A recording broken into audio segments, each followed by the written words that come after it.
Bridgerton talks about the Bridgerton family, which consists of 8 siblings. But we only care about the eldest daughter, Daphne, and her attempts to entrap a wealthy and respected suitor into marrying her. The young women in the 19th century only wanted one thing: men. Lots of men. In fact, their whole existence and self-worth is directly linked to the amount of men who have the hots for them. Handpicked by the queen, things start off marvelously for Daphne. She goes to balls, meets all the candidates, then leaves them wonderstruck, asking for more. Too bad her brother Anthony is a total cockblock. He even tries to hook her up with the worst cog in the courting machine, Nigel Burbrook, a total simp that looks like he smells bad. This leads to her striking a deal with the devil, Simon Basset, a duke who grew tired of his obsessive groupies and their restless attempt to score a duke. So he convinces Daphne to pretend to be dating him.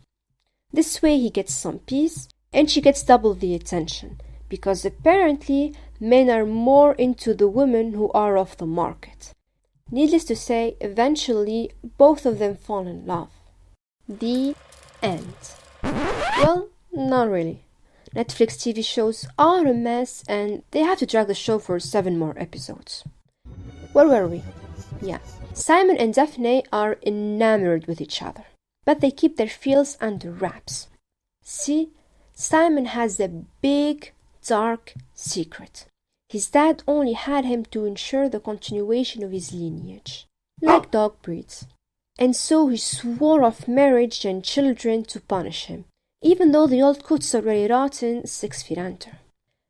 Anyway, so their marketing strategies were a success.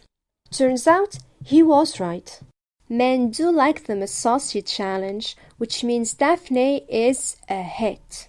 She is finally getting all the male attention that she deserves, and even better, she caught the eye of one big fish, His Majesty Prince Frederick of Prussia, not to be mistaken with Russia.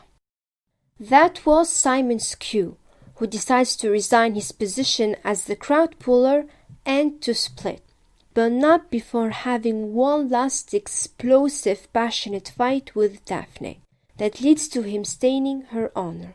What a horn dog! Sadly, her brother catches them in the act and ruins all the fun by ordering him to tie the knots instantly. Simon was like, "Nope, I'd rather die." And so they agreed to duel. Let's say the requirements of fragile masculinity back then were hard. No homo. To add insult to injury, her snaky frenemy Crescinda saw all the sinful, salacious endeavors that went down, and she's not one to keep secrets. This, plus her desire not to have a Horus blood on her hand, pushed Daphne to propose to Simon. He accepts but warns her that she could never have any bun in her oven, and so they join in holy matrimony. If you think her castle is huge, wait to see his crib. The Duke is loaded, and also horny, and so he tells her all about the birds and the bees, and then demonstrates the appalling mischiefs of the deflowering process. He does leave one thing out, though: how babies come to be. Thankfully, it didn't take long for her to catch up on his devious schemes, and baby killing wink in hand.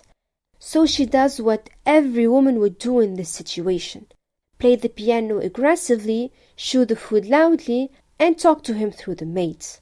Take that, Mr. Jawline. For someone who can't even open a stove, she sure knows how to stir the pot. And she did not stop there.